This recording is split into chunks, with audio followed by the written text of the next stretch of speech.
네, 안녕하세요. 경제와 주물 박종현 박사입니다. 저는 현재 보험회사에서 유가증권 운용을 총괄하는 증권운용부장을 맡고 있고요. 과거에는 한 12년 정도 증권사에서 애널리스트로 근무를 했습니다. 저희 이 경제와 추물 채널은 경제를 조금 어렵게 생각하시는 분들, 그리고 또 이 금융권 취업에 관심 있는 학생들, 이런 분들을 위해서 아주 유용한 정보를 제공하고자 만들어진 채널입니다. 오늘의 주제는 지난 시간에 이어서 취준생 멘토링 2탄입니다. 지난 시간에는 주요 금융기관들이 어떤 것들이 있고 또 이런 금융기관들이 어떤 업무들을 하는지에 대해서 살펴봤는데요. 이번 시간에는 금융시장이 어떤 시장들이 있는지, 또 이 금융시장 내에서 어떠한 직군들과 직무들이 있는지 이거를 말씀드리도록 하겠습니다. 역시 우리가 금융시장 하게 되면 크게 생각나는 시장이 이제 세 개의 시장이 있죠. 하나는 주식시장, 그리고 채권시장, 그리고 외환시장. 이렇게 주식, 채권, 외환시장을 금융시장의 3대 축이라고 얘기합니다.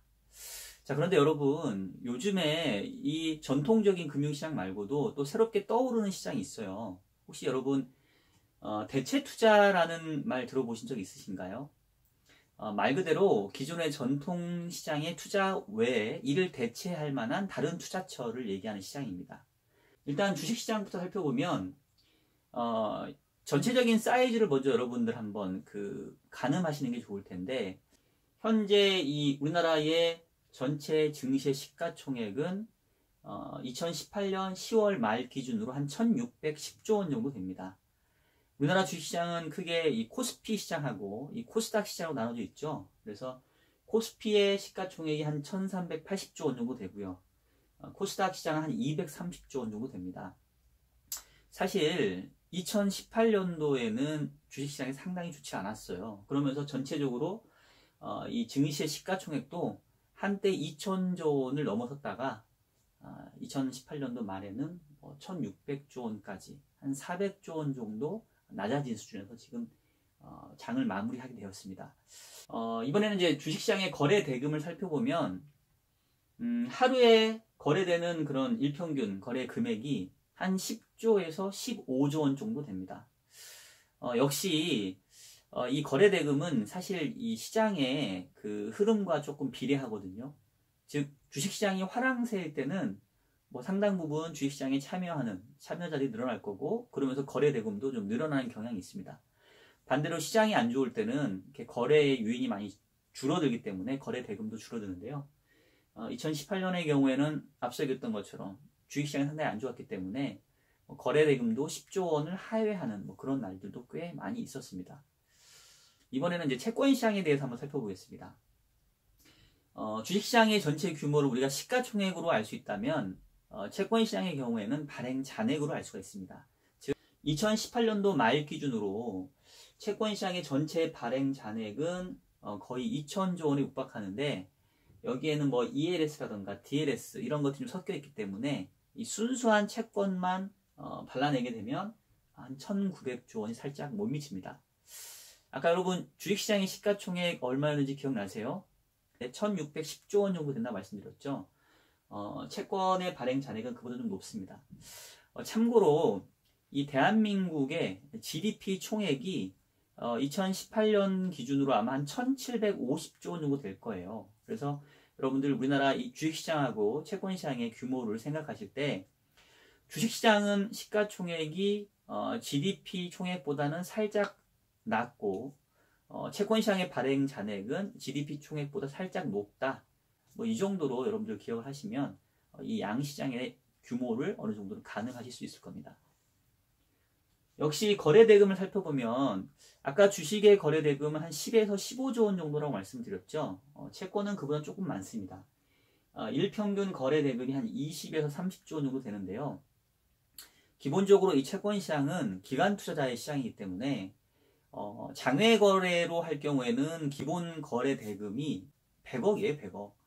사실은 개인 투자자들이 이렇게 많이 참여하기 좀 어려운 상황이고요. 요즘에는 채권 시장도 장내 거래를 많이 하는데 여기에서도 최소 거래 금액은 10억입니다. 상당히 높고요. 그럼 그렇다고 해서 개인 투자자는 전혀 채권 시장에 참여할 수 없냐? 뭐 그렇지는 않습니다.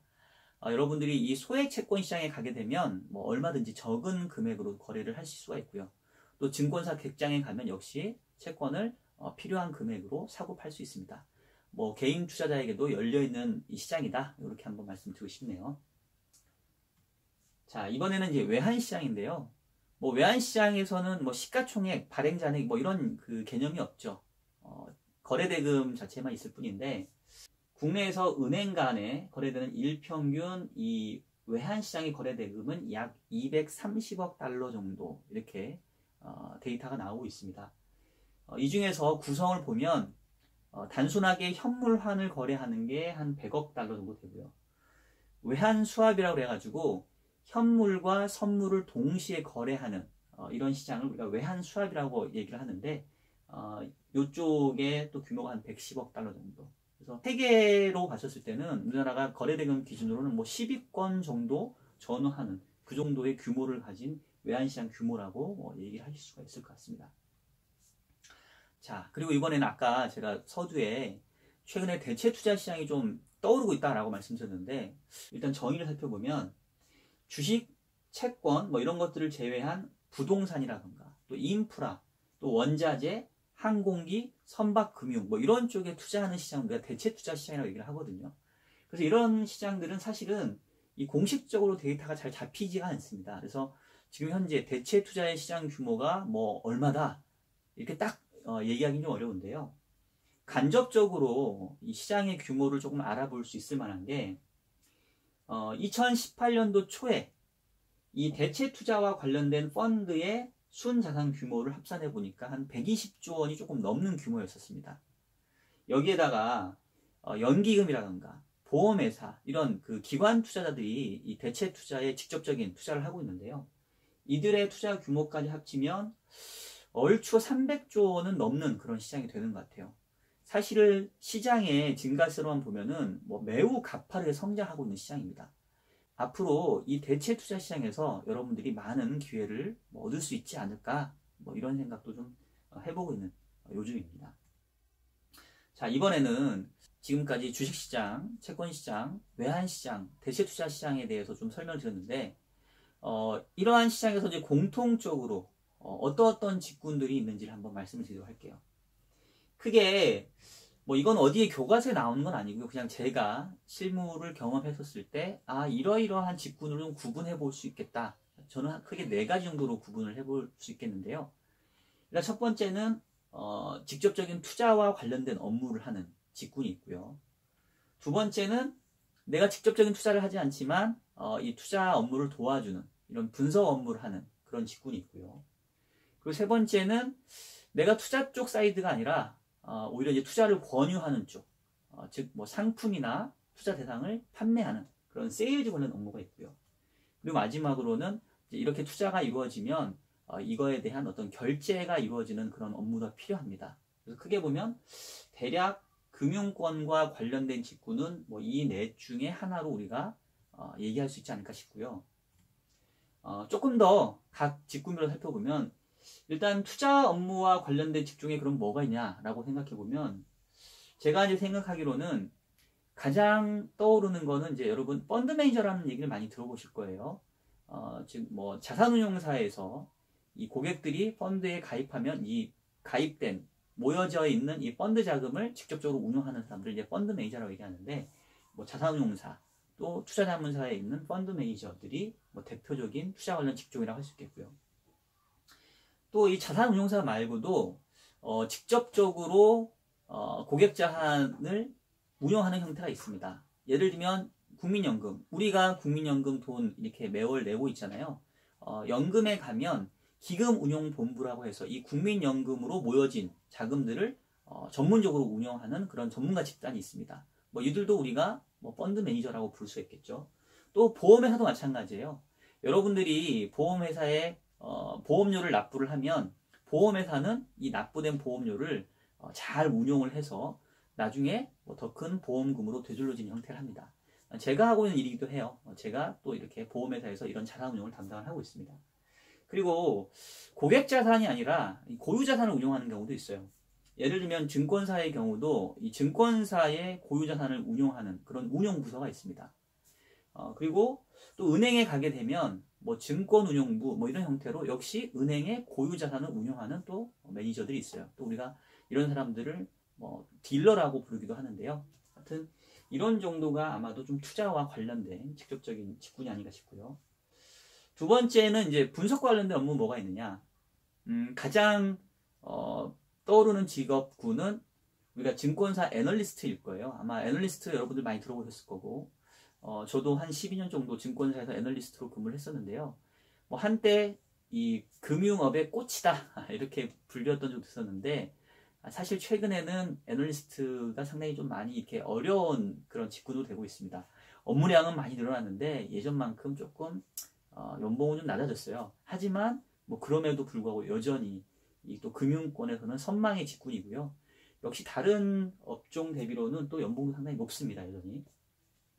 또 증권사 애널리스트 외에도 기관 투자자가 직접적으로 투자를 할 때 이 투자를 결정하는 그런 그 운용 부서가 있다고 한다면 이 투자가 올바르게 운용되는지 정말 좋은 투자처가 맞는지 이거를 내부적으로 심사하는 또 내부 심사역들이 있어요.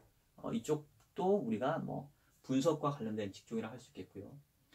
또 외부에서 예를 들면 이제 신용평가사가 어떤 기업의 신용을 평가한다던가 또 회계법인들이 특정한 어떤 그 상품이라던가 또 구조화 상품이라던가 이러한 유가증권에 대해서 또 평가를 할 수 있습니다. 또 이러한 평가자들도 우리가 또 분석과 관련된 그런 업무, 직종, 직군이라고 좀 할 수 있을 것 같아요. 자, 세 번째는 지금까지는 주로 조금 이제 바이 사이드 쪽 얘기를 했다고 한다면 이제 이쪽은 이제 세일 사이드라고 우리가 얘기를 하는데요. 즉 투자를 직접적으로 하기보다는 투자를 권유하는 또 상품을 판매하는 직군입니다. 대표적으로 우리가 이제 증권사라던가 또 은행 쪽에 가게 되면 법인 영업을 하는 분들이 계세요. 우리가 이제 브로커 이렇게 얘기를 하는 분들인데 직접적으로 뭐 주식 영업을 한다던가 채권 영업을 한다던가 또 금융 상품 영업을 한다던가 이런 직군이 여기에 속하게 되고요. 그리고 증권사 말고 이제 운용사에서 펀드 매니저가 있다고 말씀드렸는데 이 운용사에서 펀드를 또 판매하는 판매인이 있습니다. 이쪽도 이제 주로 운용사의 펀드 판매인 또 뭐 마케팅 뭐 이쪽 파트를 우리가 세일즈 관련 업무로 우리가 나눠볼 수 있을 것 같아요. 그리고 주로 이제 기관 투자자들 말고 요즘에는 뭐 PB 이렇게 얘기도 많이 하고요. 또 어디 쪽에서는 뭐 웰스 매니저 이렇게 얘기도 많이 하게 되는데 이제 우리가 개인 투자자들을 상대로 하는 그런 리테일 쪽 영업군도 뭐 세일즈 관련 직종으로 우리가 분류를 해볼 수 있을 것 같습니다. 자, 마지막 결제 관련 업무는 아까 얘기했던 것처럼 이제 운용을 직접적으로 하는 쪽에서는 바이 사이드 또 운용을 권유하고 상품을 판매하는 쪽은 셀 사이드 우리가 이렇게 얘기를 하는데요. 이 바이 사이드에서도 결제 업무를 담당하는 담당자가 있고요. 셀 사이드에도 결제 업무를 담당하는 담당자가 있습니다. 그래서 뭐 양쪽 다 이 결제 업무는 필요한 상황이고요. 또 우리가 이제 수탁은행이라고 해가지고 어떠한 투자 대상을 그 투자했었을 경우에 그 투자 대상을 맡아서 관리해주는 그런 업무가 있어요. 그런 업무들을 이제 주로 은행에서 많이 처리를 하게 되는데 또 이쪽에서는 이 수탁은행의 경우에는 매일매일 관리하고 있는 이 어떤 투자 대상 자산이 어느 정도의 가치가 유지되고 있는지 뭐 그런 것들을 매일매일 결제하면서 역시 이쪽도 결제 관련 업무로 우리가 분류를 해볼 수가 있을 것 같습니다. 지금까지 주요 이 금융시장에 대한 그런 소개 그리고 이 금융권에 어떠한 직종이 있는지 한번 설명을 드렸는데요. 다음 시간에는 이러한 금융권에 취업을 원하는 학생들이 어떠한 준비 자세를 가지면 좋을지 그런 것들에 한번 얘기를 해보려고 합니다. 자, 그러면 여러분 다음 시간에 뵙겠습니다. 감사합니다.